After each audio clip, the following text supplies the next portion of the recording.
Good evening. People rioting in the streets, cops turning a blind eye to violence, knife crime out of control, British values and the rule of law discarded. We need a Conservative government, but we don't have one and haven't had one for decades, and that's why we're in trouble. Whilst the violence that we've seen in Southport, Hartlepool and elsewhere this week is appalling and unacceptable, particularly any attack on our brave police officers, it is wrong to ignore the concerns that people have about how our society is functioning or not, as the case may be. And it's even worse to label them far right. This was Sir Keir Starmer's hot air response today as he set up a police task force to tackle the riots. And let me be clear, the meeting this afternoon was not about pointing the finger of blame.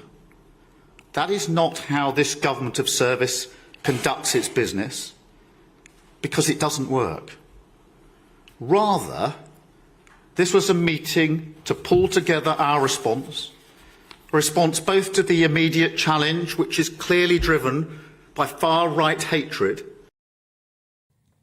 Spare me the pearl clutching. Just as those who called out the madness of lockdowns and mask and vaccine tyranny were labelled granny killers, so the accusation of racism or extremism is the automatic response of the political and media elite, who enjoy enhanced social status from their virtue signalling and their luxury beliefs, whilst ordinary Brits pay the price.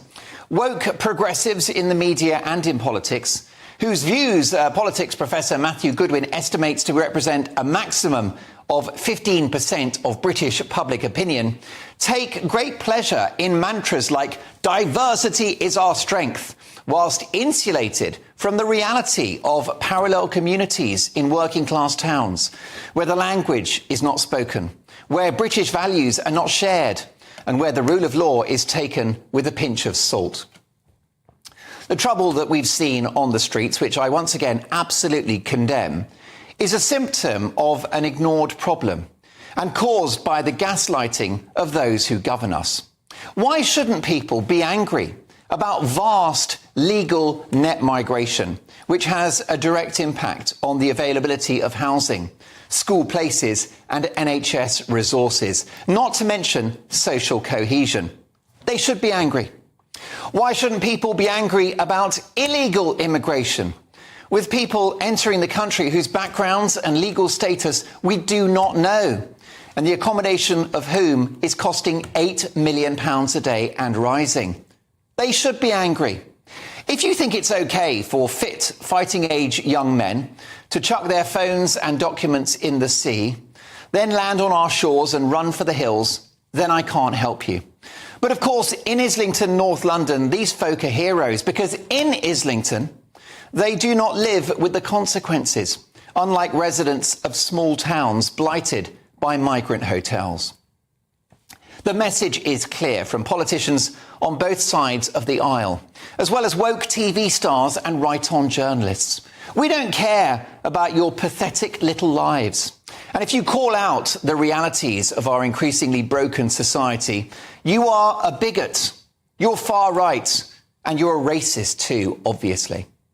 Even though it is Brits of all colours, all races and all cultures who are worried about what is happening to their country. The truth is that there are horrible racists out there and far-right thugs who disgustingly have made hay this week. But those horrible creatures shouldn't be lumped in with the millions of people who feel that increasingly our country doesn't work anymore. People who feel unsafe, who feel afraid, who feel sad, and who feel a profound sense of injustice at resources diverted away from them. Diverse, multicultural Britain can work, but only when based around the idea of one nation. A single vision for the country, for its future. A single set of values, a single shared dream, a single hope for what this country is and can be. Not siloed, ghettoised communities living parallel lives. Now, I'm a Dolan. I'm the son of Irish immigrants myself. And my parents came here in the 1960s with a clear plan to become British, to assimilate. That is the duty of anyone privileged enough to arrive here and to call this place home. Now, I embrace diversity. Britain has always been diverse, but it only works when rooted in common values, British values of decency, fairness, tolerance, freedom, openness, commitment and hard work. Britain's strictest head teacher, Catherine Birbalsingh, told me on this show last night that multiculturalism is failing because whilst it offers rich opportunities, it needs to be managed and worked upon. I completely agree.